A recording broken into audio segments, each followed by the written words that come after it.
Hi, good afternoon. Welcome to all of you, and thank you so much for joining us today. I want to introduce our presenters today, but I don't want to introduce them too much because you will hear their stories from themselves. My name is Aníbal Pérez. I'm director of the Kellogg Institute. And our presenters today are Juan Sebastián Chamorro, who is a Nicaraguan economist, a policymaker, and a presidential candidate. And he is the Hewlett Visiting Fellow for Public Policy at the Kellogg Institute in the Kellogg School of Global Affairs this semester. Our other presenter is Victoria Cárdenas, who is a Nicaraguan businesswoman and a human rights advocate, as you will see. And I will not say much more about the presenters today, but what I'm going to tell you is that you are going to hear today an incredible story, a story of courage, of commitment to democracy and human rights, and a history about greatness, right? This is not, I would say, it's not a story about heroism, right? Because a hero is a person that we idealize for their courage or extraordinary achievements. But in epic narratives, heroes, sometimes they prevail and they vanquish their enemies, as in all superhero stories, or sometimes they die for the cause, right? But irrespective of the outcome of the epic, what is characteristic of heroic characters is that they never change, right? They know what is right from the outset. They confront adversity in the name of a cause, and then they win or fail. But heroes don't doubt, don't learn, don't change their minds, and don't grow, right? And from a civic perspective, heroes are horrible characters, really, right? Because they are unable to engage others as equals. So once they prevail, you don't know what to do with them in the polis, right? Either you put them aside or they become dictators. But in contrast to heroism, greatness is something different, right? Greatness results from the fact that people change and grow in the midst of adversity. When most of us confront adversity, we shrink, we naturally retreat, we become more conservative or more defensive of who we are. But when some people confront adversity, however, they grow, they move forward, and they learn to play a new role, not only for themselves, but on behalf of others. The ability to grow in the face of adversity is what makes us great. And today you will hear an incredible story, a story of greatness. Well, let me welcome Juan Sebastián and Vic. Thank you for joining. Thank you.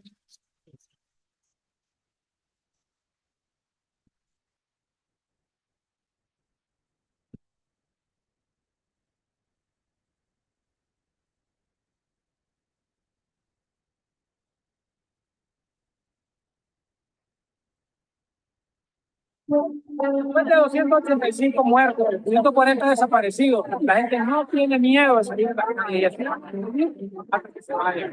Tiene que hacer un cambio democrático en este país y esta es la forma de expresar para que nosotros traíamos como agenda la democratización del país. Se nos habló de otro mundo, se nos habló de otra situación.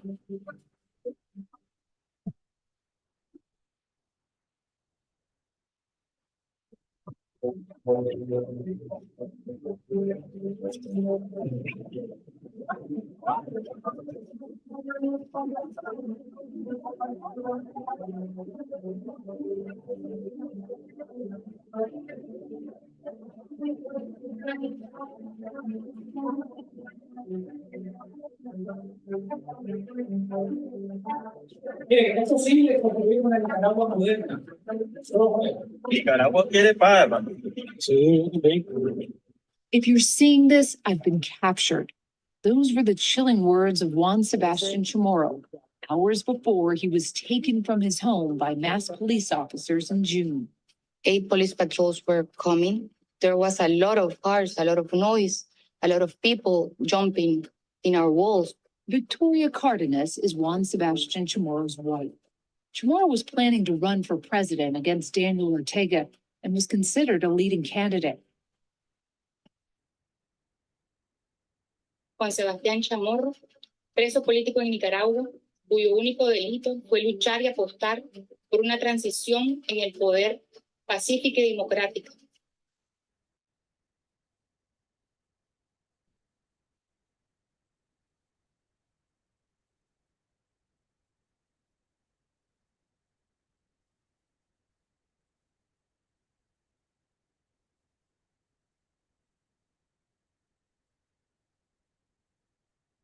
Y obviamente hay muchos compañeros presos políticos que han dejado a sus familias en Nicaragua y obviamente hay una preocupación sobre eso.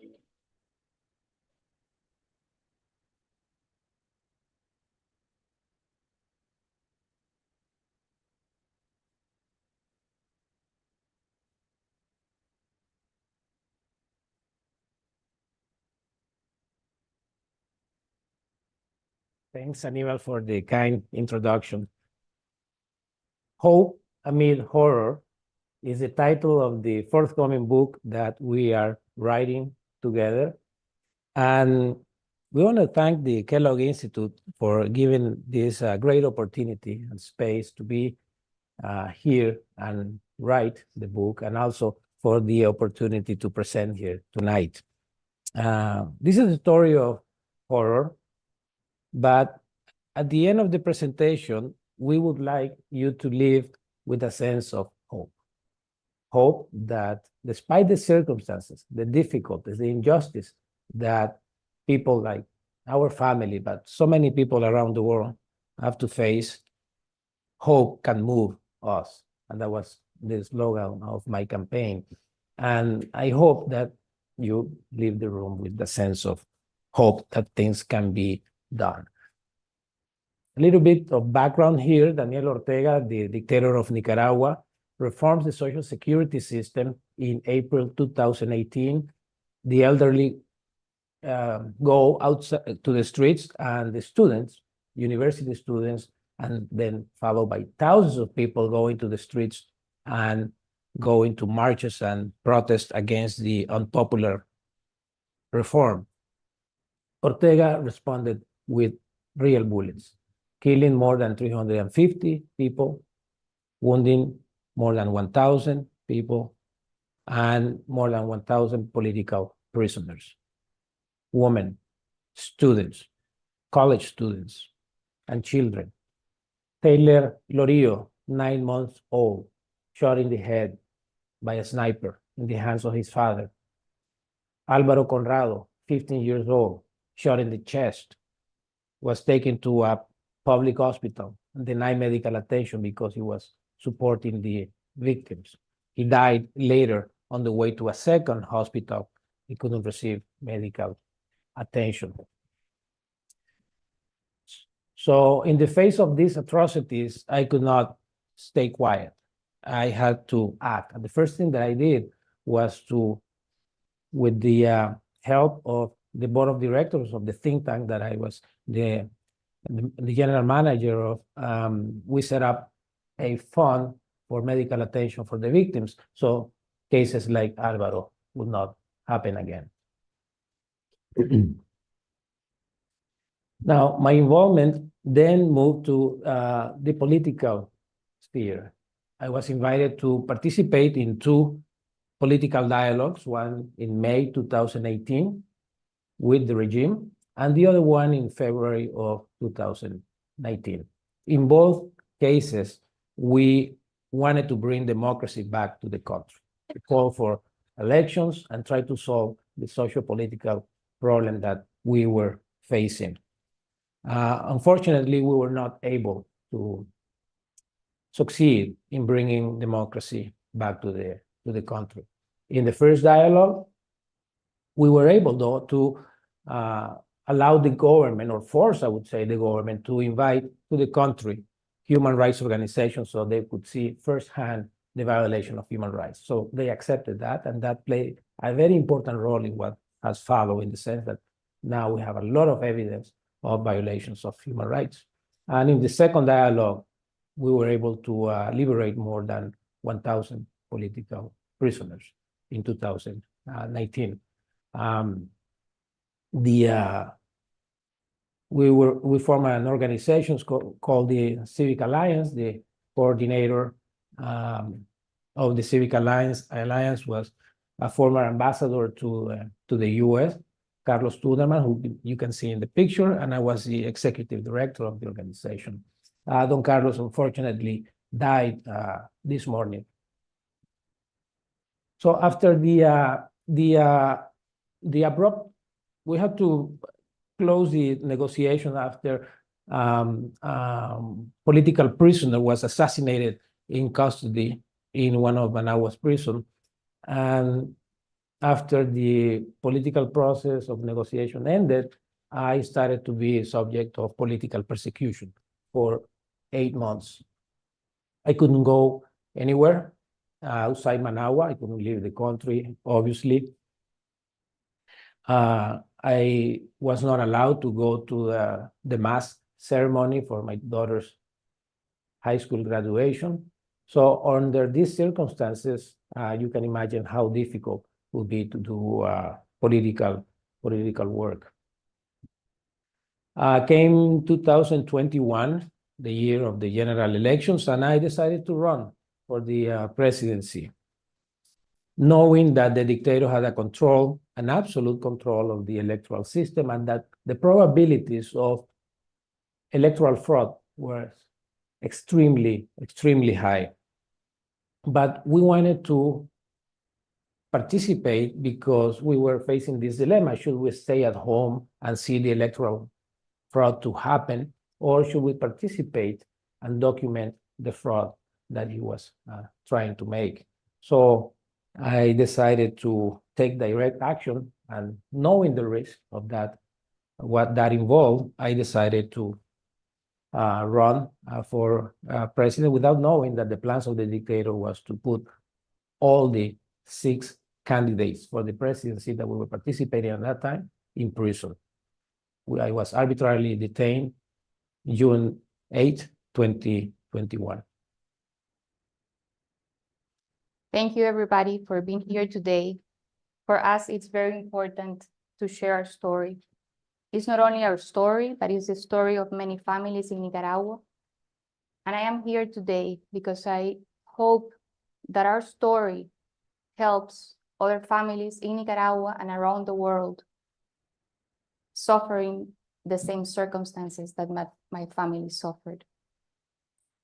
The night of June 8, 2021, the life of my family changed. As you could see in the 60 minutes video, we were about to have dinner with our daughter, and more than 8 police patrol cars came to our house. We received some phone calls and we were waiting for them. And in a matter of seconds, they just let me open the fence and they took Juan. He had his back on me, so I couldn't see his eyes. I couldn't say goodbye. They just took him in a matter of seconds. And I was left with all these policemen, armed policemen, pointing their guns at me at my house at night. They told me to get into my house. And meanwhile this was happening, my daughter, my mother, my dog were watching from a distance. Not in the same house, but in my mom's house, which was a neighboring house. So I stayed with these policemen for about 4 hours.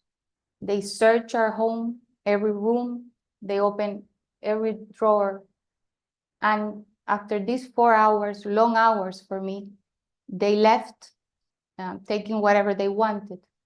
And I was left alone. When they left, I was very calm, and I started walking around my house, walking around my garden, because I wanted to make sure that nobody was there, because I was going to go and see my daughter and my mom. And also I think I was taking my time because really I didn't know what I was going to do with my life and how I was going to face my daughter. That night, a big pain grew inside me. This pain was shared with by my daughter too, and never left. The 611 days that Juan was arbitrarily detained, it never left me. Sometimes at night, it didn't let me sleep, and sometimes it didn't let me breathe. The constant uncertainty that we were facing. Every day I was fearing for Juan's life. And the lack of communication after that night was brutal for our family. I had to make the decisions on my own now, which was very hard for me at the moment. That night, I knew that I could not go back to my house. I felt that it was not safe, and I decided that I was not going to go back to my house until Juan was free. I haven't been back since. A week after Juan was arbitrarily detained, my family helped me hire a human rights lawyer from Washington, D.C. His name is Jared Genser, and he dedicates his life to freeing political prisoners around the world. He gave me hope. There was something that I could do. He told me that it was vital to denounce to the international community, to elevate the political cost of keeping the political prisoners in prison.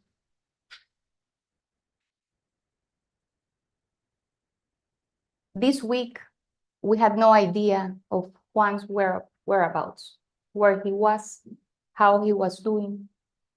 So for our daughter, her name is Victoria Isabel, for her, it was so hard. She didn't want to eat. And as Juan mentioned, she had just graduated from high school and was accepted to Notre Dame, which was a highlight for us. And she told me that she was not going to come here because she was not going to leave me alone in Nicaragua. So I gathered my family, and in 2 days, I was out of Nicaragua with her. I was not going to let the regime crush her future. I had no idea about my future in this country. I just knew I could not stay silent. I had to denounce the injustice that did to my family. I had one clear path, and I started using my voice. So I was transferred to the famous or infamous Chipote prison, a high security prison, and we were under very strict rules. We were not allowed to speak across the hall. We were not allowed to read. We obviously were not allowed to write. We were under constant lighting for 24 hours a day, poor sanitation, no medical attention. Some of the prisoners were under solitary confinement for months, and no religious services. All these things that I'm mentioning are within what is known the Mandela Rules, which is a minimum standard of the United Nations set for prisoners throughout the world, and they violated every single of these rules. But the worst rule that they violated, Vicky already mentioned, and it's kind of a torture not only for the prisoner, but also for the family, is the lack of communication. For 90 days, I was completely, technically disappeared. My family didn't know where I was. They assumed I was at El Chipote, but they had no formal information that we were there, and they didn't know how we were doing. So this is probably the worst part of this kind of torture. We were also under constant interrogation several times a day, every year, every time, every day. The idea of keeping you isolated from the outside world is to break you, to fringe as much cost as possible. And it was until 90 days, 3 months after my kidnapping, that I learned that Vicky was okay in the US and that Victoria Isabel had come to Notre Dame. That was the second question I asked my sibling. And I was extremely happy. But at the same time, I felt so bad. I had this deep sense of guilt of what my family was going through because of or because of my political participation. So there was a combination of feelings here. Happiness of knowing that they were okay, but at the same time they were suffering. Big deal. Our international advocacy campaign started with our first trip to Washington, D.C. On that trip, I met Jared, my lawyer, his team, and I met Berta Valle, who is the wife of another political prisoner, who I called my fight sister. DC was a very intimidating city for me. I was terrified of public speaking. And on that trip, we learned from Jared all the human rights violations being committed in the Nicaraguan prisons and how we should denounce them to the international community. On that trip, I met senators, congressmen, people at the White House. I led a march from DuPont Circle to the Nicaraguan embassy. I visited think tanks. I met the secretary of OAS. I met the ambassador of the OAS. All of that in 4 days. A few days after that trip, Berta and I were accused of being traitors to the homeland, just like our husbands. And that day I knew I could not go back to my country.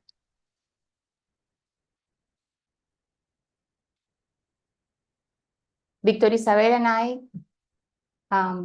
came to Notre Dame in August that same year, and I felt that a weight lifted off my shoulders. It was a bittersweet moment for me. I was not worrying about the empty nest syndrome, since I had no nest. The regime had destroyed a few months before. But I could focus now on my fight for freedom, because I felt that my daughter was going to be okay in this beautiful campus with this amazing community, with people who cared for her and were going to support her. That's when Notre Dame becomes an important part of our story. And as you can see, it still is. Our strategy was to be present on important dates and talking to relevant people all over the world where we were allowed, where we were invited. We needed all the help we could get in raising our voices to inform the international community of the atrocities happening in Nicaragua, a humanitarian catastrophe.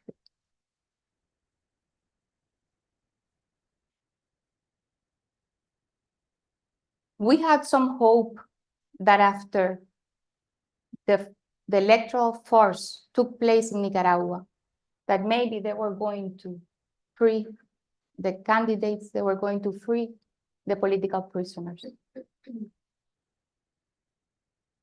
Juan's trial started in February, and my daughter called me one night and told me that she wanted me to come here and be with her. I packed my bags. I lived in Houston at that time, and I was here the next day. I also needed to be with her. I thought it was very ironic that I stayed across the street at the Fairfield Inn Hotel during a trial that was nothing but fair. And on Juan's birthday, he was condemned to 13 years in prison. How many years will he be there, I thought. A sense of urgency emerged with the death of Hugo Torres at El Chipote prison. We as family members, we feared for their lives. The lack of medical attention, the poor nourishment, and the constant psychological stress was taking a toll on the prisoners. The political trial was a completely false trial. They violated all the due process. And we knew that the regime was doing it for the purpose of breaking our families down. For me, it was a strong news, but I knew it was going to be harder for my wife and my daughter to come up with this idea of not seeing his father until 2035. So these regimes, they do that. They condemn you to pass through that process and try to break you. Vicky mentioned the death of Hugo. Hugo was a prisoner who stayed in the cell in front of ours for 7 months. He was taken one night and he died a couple of weeks later. Now, Hugo Torres was a very particular political prisoner because in 1974, Hugo conducted a military operation that liberated 8 political prisoners. One of those 8 political prisoners was Daniel Ortega, the very same dictator that kept his liberator in custody and did not allow Hugo to spend the last days of his life with his family, but to die in a hospital prison. That's the brutality of the dictator that we are facing here. And one can only wonder how can the leaders of one of these very popular revolutions back in 1979 that overthrew a dictatorship, or I should say a dynasty, is trying to impose a dynasty himself. His wife is the vice president and his children are already occupying important political posts at the government. So how this transformation happened of this leader received at the White House, meeting Jesse Jackson, Gorbachev, became a friend of the Ayatollahs and Vladimir Putin. And I think Ortega had never been a Democrat.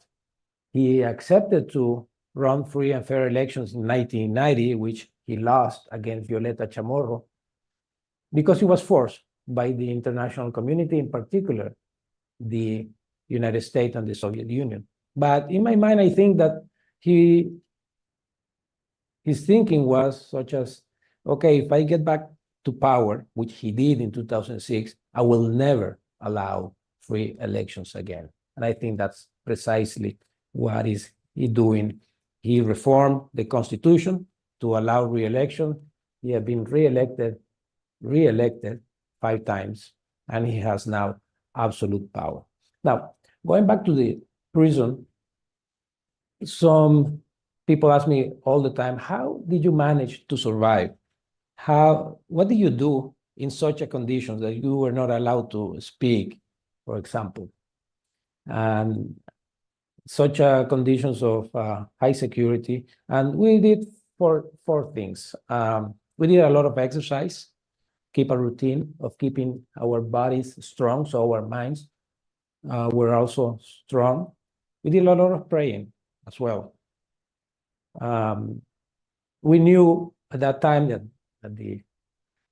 at time passed, my sister told me that every Sunday afternoon, Isabel would be at the grotto lighting a candle, and Vicky will be praying at the same time. So I would be praying, kind of connect the family, the 3 of us, on Sundays afternoon. But we also talk to each other with other cellmates, sharing stories, memories, books, movies that we watch.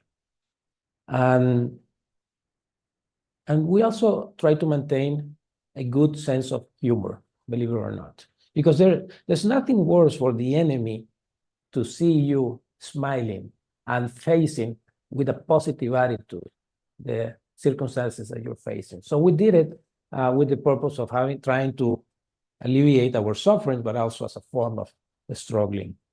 And finally, we had this saying, one day at a time. If some of the prisoners were feeling sad, depressed, we would tell him, one day at a time. Wait for tomorrow, because tomorrow is going to be a better day. I had the same motto, and I also thought one day at a time. And all those days, months, I tried to live a normal life, even though nothing in our lives was normal. A year had passed, and the relatives that were outside Nicaragua, children inside Nicaragua, were not allowed into the prisons. So 1 year had passed, and I had no idea how Juan looked. He had lost 35 pounds, and under those conditions, I kept thinking, how would he look like? We had 4 international media campaigns for the political prisoners. One of them was called Sé Humano, Be Human. And Be Human hired an artist to draw pictures of some of the prisoners. And our purpose was to show the before and after, to show how they had deteriorated in this year. After 2 months into the campaign of going around with the drawings, we forced the regime to show them. This was a huge victory for us, family members. We could see all that was described by others. In those pictures that you're looking at, I saw dignity, I saw strength. In Juan's eyes, I saw peace. In his hands, I saw love and resistance. His left hand, he's holding 3 fingers, which is our family. And on his right hand, he's showing his fist. After looking at all these faces, the family members decided to build banners of dignity. Also, they gave me a new uniform. I had a new picture for my t-shirts, even with the mustache that Juan grew without my permission. Okay. It was the second Christmas, and for us, it was the most difficult time of the year. To cheer me up, my family decorated our Christmas tree with blue and white decorations, which are the colors of our flag. As you can see, we like those colors, and we wear them with pride. Also, I took every opportunity to denounce what was happening with our loved ones. So as soon as my family ended the decoration, I ran into my bedroom, grabbed my t-shirt, and post on social media that the Nicaraguan family shouldn't be separated during Christmas. After 18 months, we begin to celebrate other victories. Food was allowed for the first time at El Chipote, so family members could bring food other than what was given by them. This was very important because, as I said, they were losing a lot of weight.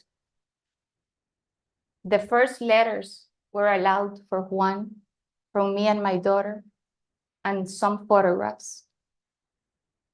And on the 1st of January, they allowed the first 10-minute video call. That's a picture that I took from my cell phone. In those 10 minutes, I didn't talk much. I cried most of the time. But it gave us enough comfort that we saw each other. And I saw that he was well. So this idea of the Be Human campaign and allowing the regime to show us the picture, something that was planned by the family members, the fight for the pictures that I was able to see of my daughter and my family for the first time in almost 2 years, which was extremely painful for me to see all the life or the episode of their lives that I have lost forever, trips and the fights of Vicky for our liberation. That was a very shocking moment to see these pictures of them after so many months, almost 2 years without seeing their faces.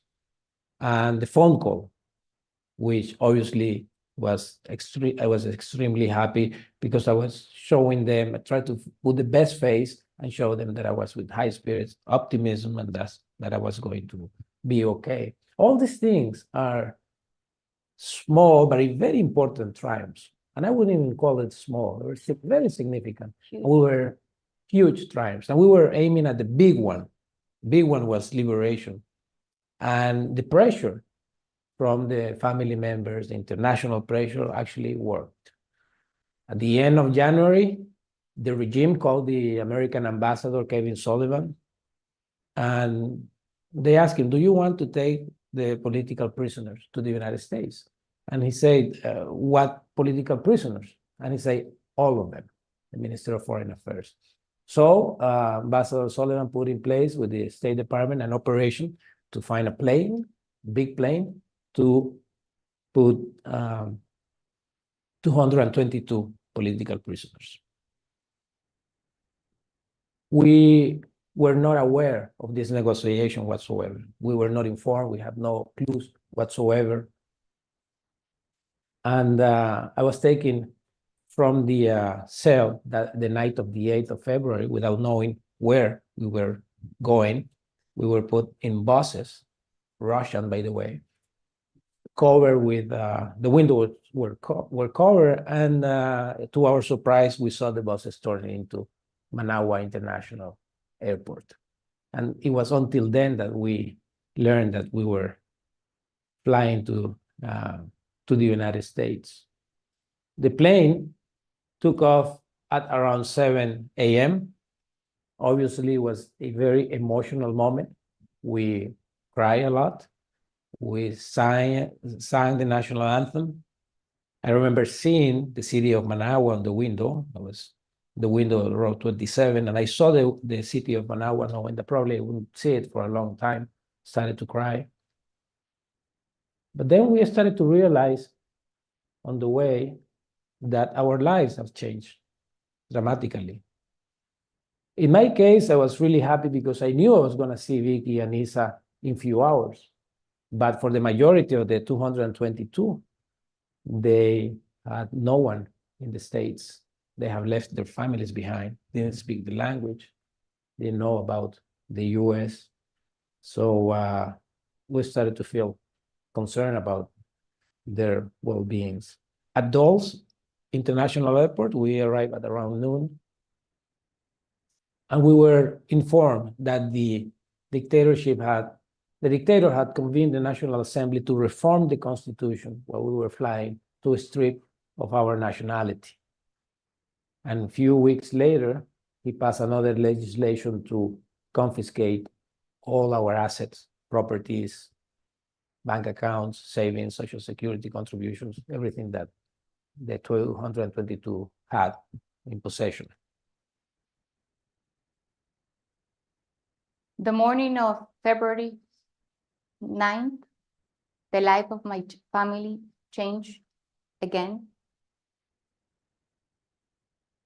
The night before, there were rumors that they were transferring the political prisoners from El Chipote to a bigger prison called La Modelo.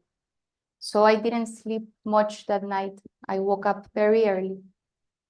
As I was coming out of the shower, I received a call from the American ambassador.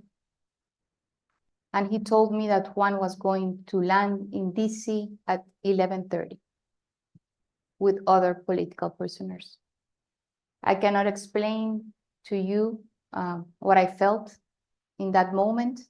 I can just tell you that I was not able to dress after that. I needed help to dress.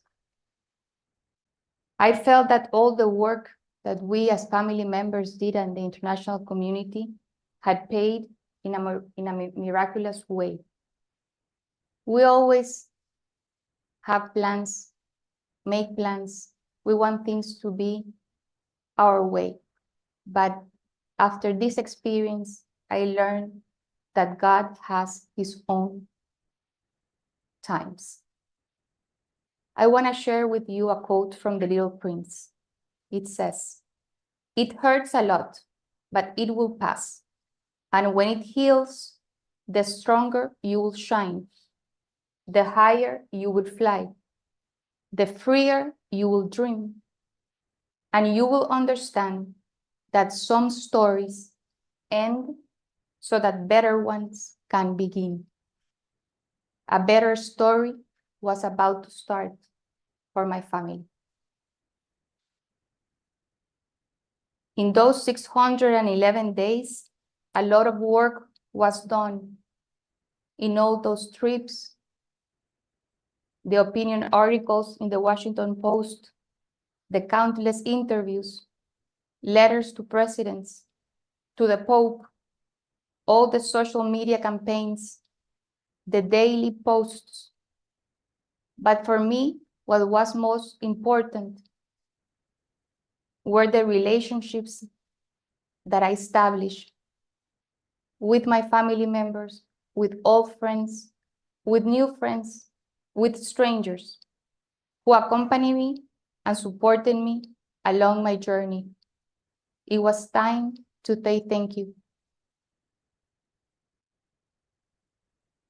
Eleanor Roosevelt said, "You gain strength, courage, and confidence by every experience in which you really stop to look fear in the face. You are able to say to yourself, I have lived through this horror. I can take the next thing that comes along. You must do the thing you think you cannot do." What to do in spite of fear? Listen to your inner voice. Let your truth guide you. We only have control of what we do, of what we say. Be the change. Lead by example. I met Father Pete McCormick when I came for Juan's trial here at Notre Dame. And during that sad week, he told me something that I will never forget. He told me, "Victoria, Notre Dame is going to teach your daughter. It's never going to teach your daughter what you are teaching her with your example." For me, that was a balm for my spirit. My fight was moved by love and the deep conviction that I was doing the right thing. My voice was never political, it was humanitarian. Speaking for all political prisoners in my country gave me a greater purpose. And I always try to focus on my values. Perseverance. I did something every single day for 611 days. I was talking as a wife and a mother, asking for the freedom of political prisoners. Gratitude gave me hope. Perspective. At the beginning, I thought that everything that was happening in my life was very unfair, that I didn't deserve that. but only by accepting my circumstances, my reality, I was allowed to do something about it. And as I've mentioned, for me, human connections were the most important thing, what supported me. I reached to all of Juan's circle of friends, his high school friends, his friends from the master's degree, from his PhD, from work. Everybody that I could think of, I was in touch with. I believe that pain can transform us. Do not let it bitter you or poison you. Not to fear. People ask us, why are you doing this? Why are you talking about these issues after so much horror has passed? Confiscation of your properties, 2 years in prison, the separation. And we, first of all, say that we don't do it in the sake of revenge, much less in hate, because that will hurt us.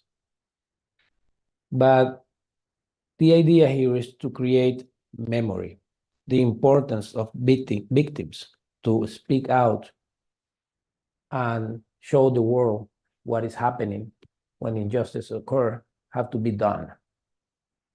Because the bad guys are going to create their own narrative, their own story. And if you as victims do not speak out, they will do it and they will erase the real story. As Dr. Martin Luther King said, this is a process of collection of facts that have to be followed by direct action. And we are suing the state of Nicaragua internationally for all the injustices that we have suffered. And we go throughout the world to denounce what is happening. Now, this is a story that should be put into a more global context, because Nicaragua is not an isolated phenomenon. Democratic backsliding is happening in many other countries in the world. There are more than 1 million political prisoners throughout the world. 1 million families suffering the things that we have suffered, or even worse, because there are people dying in prisons. So, to the question, is the world free today? The answer is clearly no.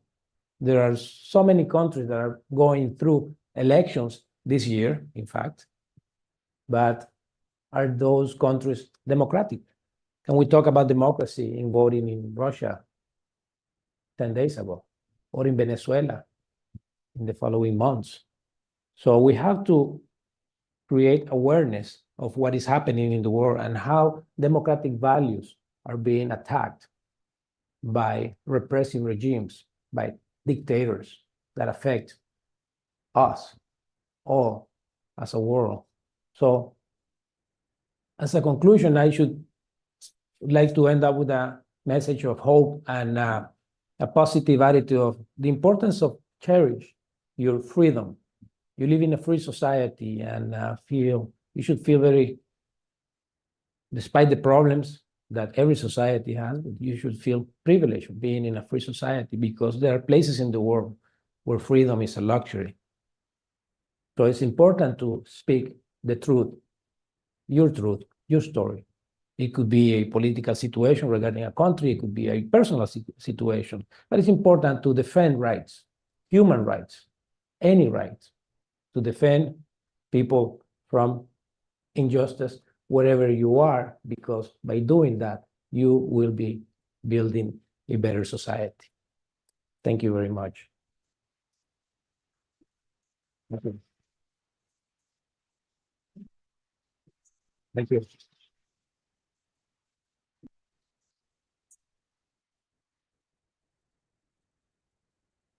Thank you, Vicky and Juan Sebastián, for this very moving presentation. I think we have about maybe 15 minutes for some questions from the audience before we go to our reception. We have the microphone here, so if anyone has questions, and I'm sure many people will, please go ahead. I will let you fill it.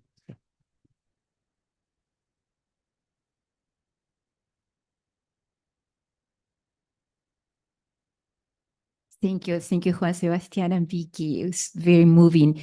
I have a question regarding what kind of questions they ask you when they took you to jail. As you said, everything was a charade, and you knew that these elections were not going to be transparent, not going to be fair, but it was a political movement that you need to do to show the world what was happening. So I always wonder what kind of questions systems like that could ask their victims, their prisoners. Thank you. The questions were related to political situations, like who are your team, who's part of your team, where are you, tell us about your organization and things like that. They were asking about also, they're obsessed with finance, that we were financed by international agents. And they were asking me all these kind of questions about my finance. And I had the very honest question. I said, I don't know anything because Vicky is the one managing the house. And then they will respond, but you're one of the best well-known economists in the country. How come you don't know about it? Well, I'll say I'm an economist, not an accountant. So, so obviously we were a very special group of political prisoners. There were 3 PhDs, 2 former ministers of foreign affairs, 3 vice ministers of foreign affairs, a couple of former ministers, political figures. So we were able to kind of manage the situation, and we learned that the intelligence was not that sophisticated. They were getting all this information from our own publications on the web.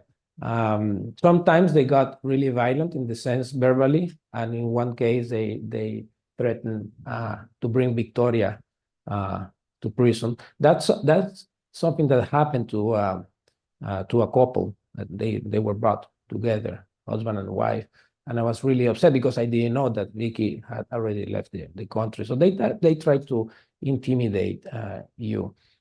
Since we were isolated from the outside world, in a way, the interrogations allow us to know things that were happening outside. They were asking for some people that we knew that they were not in prison, so they said there's something wrong with this person. So we kind of And at some point, I was announcing every day, you know, what was happening at El Chipotle, and Juan sent me a message saying, please stop denouncing that because it gives me something to do every day. So don't say that anymore.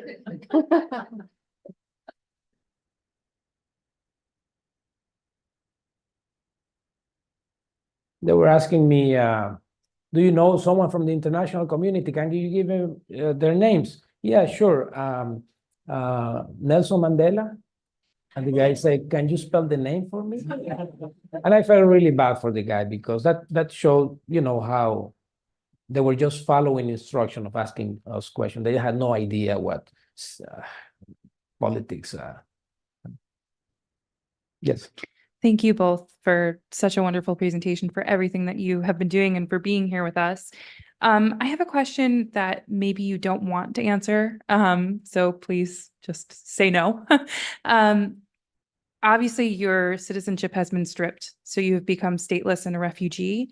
And I was just wondering if you could talk a little bit, maybe both of you reflect a little bit on how your identity or your connection to Nicaragua has changed, not because you wanted it to change, but because they tried to change it, and what that is like still advocating for a country and for a political system that you are so invested in and they have de-invested in you. Thank you. First of all, you can ask whatever question. Feel free to ask. There's no problem with that. Stateless is a war. It's a crime against humanity. It's within the Universal Declaration of Human Rights. And Ortega made a big mistake by stripping of the nationality, because the Convention of the United Nations, 1961, Article 9, said that no state can strip the nationality for political purposes. So we're using that evidence that he left right there on the table to put a case in the international court. We're still, as an opposition, trying to put together 317 people stripped of the nationality.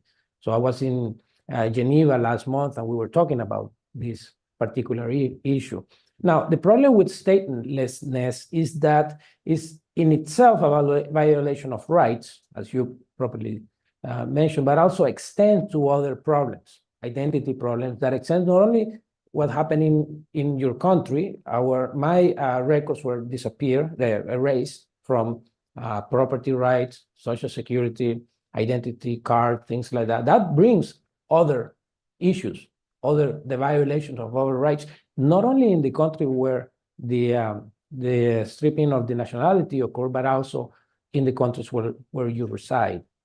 So statelessness creates this chain of violation of other rights to health, education, identity, travel, and things like that. Now, the positive part of the story is that when that happened, several countries offered us nationality, and Spain was the one that I chose. So Spain has been really, really good in providing the citizenship to us. Now, Vicky is in a more complicated situation. Yes, they didn't strip away my nationality, but they didn't renew my passport. So I don't have any document for my country. But for me, what was most difficult is just, leaving everything behind. I just brought one suitcase, and that's all that I have from my country. And material things are important, but also I left my friends, I left my family, I left my life. I left, we had been married for 25 years. So it's start from scratch in a different country under very difficult circumstances. But we are together, and now we are moving forward, which is important. But for me, it was just leaving everything behind, and one in prison, which was more traumatizing for me.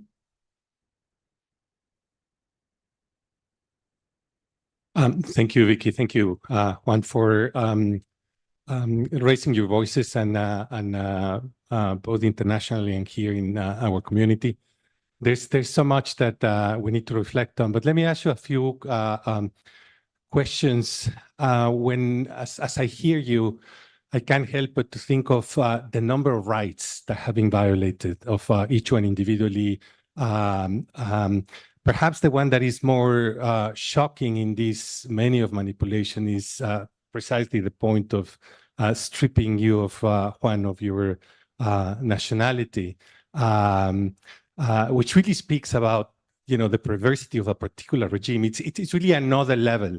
It's like in Alighieri's hell. There's a special place for those dictators that actually strip those citizens of their nationality. But very much in the spirit of what you've been talking about, in the sense that your story really tries to speak to others and to those who are back at home and whose rights have been violated. And I don't know if I'm asking, I hope I'm not going too far by asking this. When you say you're suing the state, is it because of this issue of the nationality, or are there other issues? Because I'm just afraid that stripping someone of their nationality might be high-level former state officials or politicians, like in your case. But what about the students or the regular folks who've experienced similar type of violations? Is there anyone documenting that back at home? And is this something you would pursue? Some other rights that were violated in your case that may speak to those who are at home whose rights have been violated. I'm just trying to open the menu of the different rights and how to even contribute to those struggles. Yes, thank you. No, I've done a homework of looking at the Declaration of Human Rights, and they have violated like 80% of the rights presented there. Due process, arbitrary detention, nationality, torture, disappearance, property rights, and also to friends like education by stripping the records, students disappear the records and all that.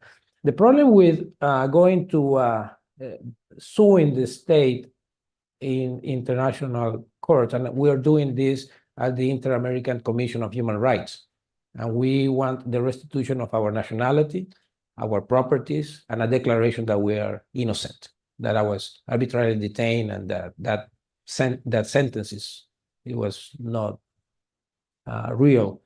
That might take 7 to 8 years, and you have to do it individually. That's a limitation of the human rights system, that you cannot.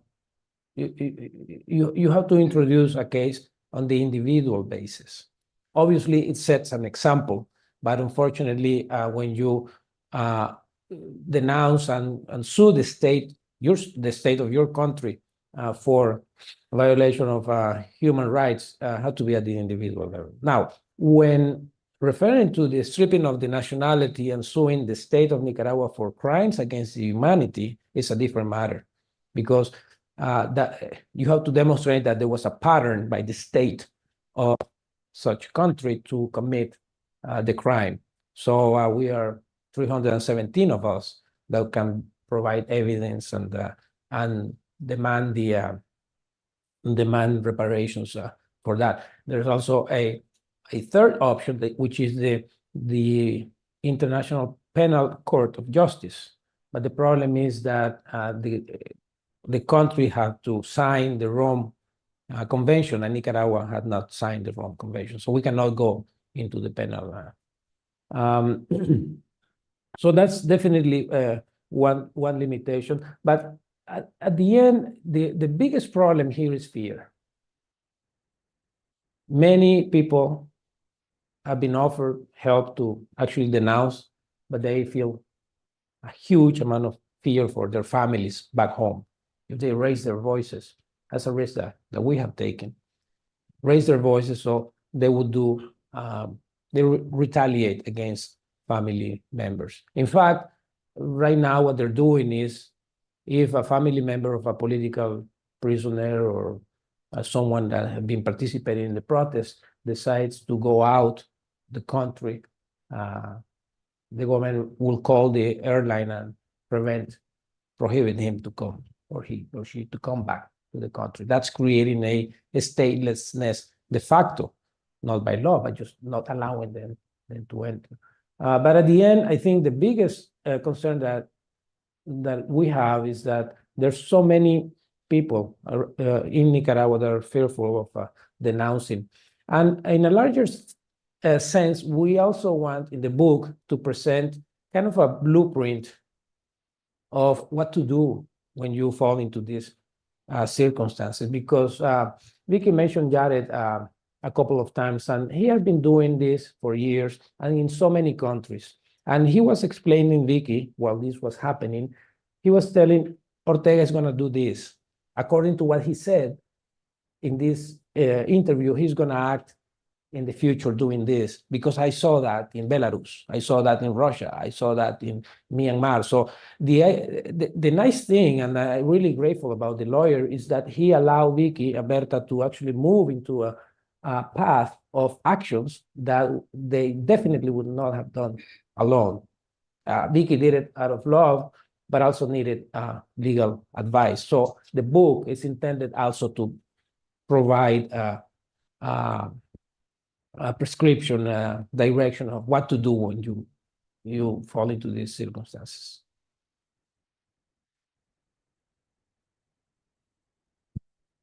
Juan and Vicky, I don't have a question for you. I just want to thank you.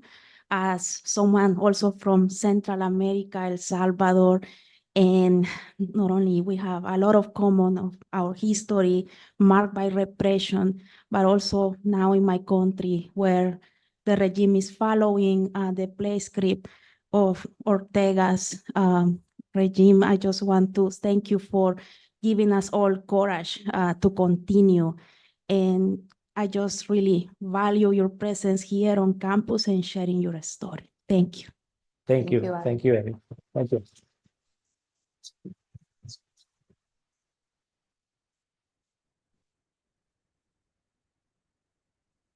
I think we can take one more question maybe and then go to the reception. Thank you. Thank you both for sharing such a moving and beautiful story of strength and courage and hope. You speak directly to us, and we are privileged in a way to be in this university, which has given you a place, a safe haven, a small community, also a place to reflect and a platform and a voice to raise your voices and expand.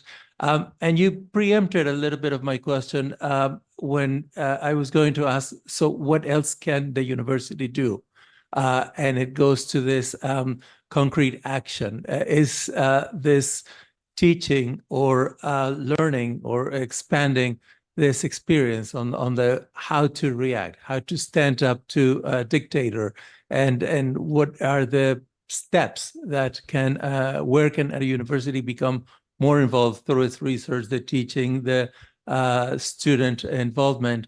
If you can give us some pointers in that, because we have a privileged community, and I think we ought to leverage your courage and your effort. Thank you. Thank you, Andres. There are a couple of things that comes into my mind. First is that I think, as I mentioned in the sense that it is important to build some kind of a sequence of events when things like this happen. I think political scientists here at the school can produce a map of the different actions. Abby was mentioning democratic backsliding in her country. And all these things have something in common, different steps. The attack to the media first. Media have to leave the country. Attack to independent NGO that defend human rights. The office of the general prosecutor, the human rights ombudsman. There's a pattern that I've noticed, and I have to say, you know, being an economist, I was not really into political science literature, but democratic backsliding was a big discovery when I came here, because you know, it's a phenomenon that is happening everywhere. So I think to continue on that, maybe not for cases like Nicaragua, where the situation has become really, really bad, but countries that are kind of in the process to raise awareness. The second, I have noticed also a good portion of law students from Notre Dame, especially in the Inter-American Commission of Human Rights.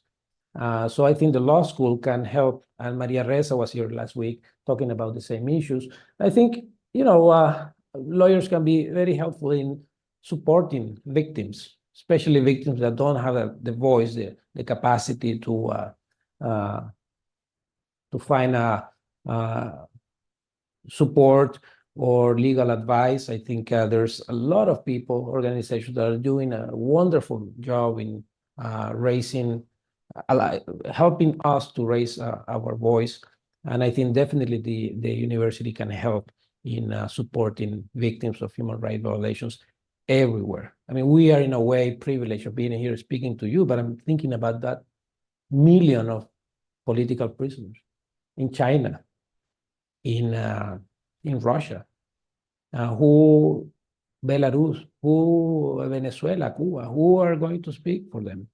And there's so many things that can be done in international justice. So definitely there's a lot of work to be done, and I think being a Catholic university, religious persecution comes with the package also of repression, and Nicaragua is an extreme case as well. So all these things are connected, and I think Notre Dame is in a privileged situation of doing something for the victims.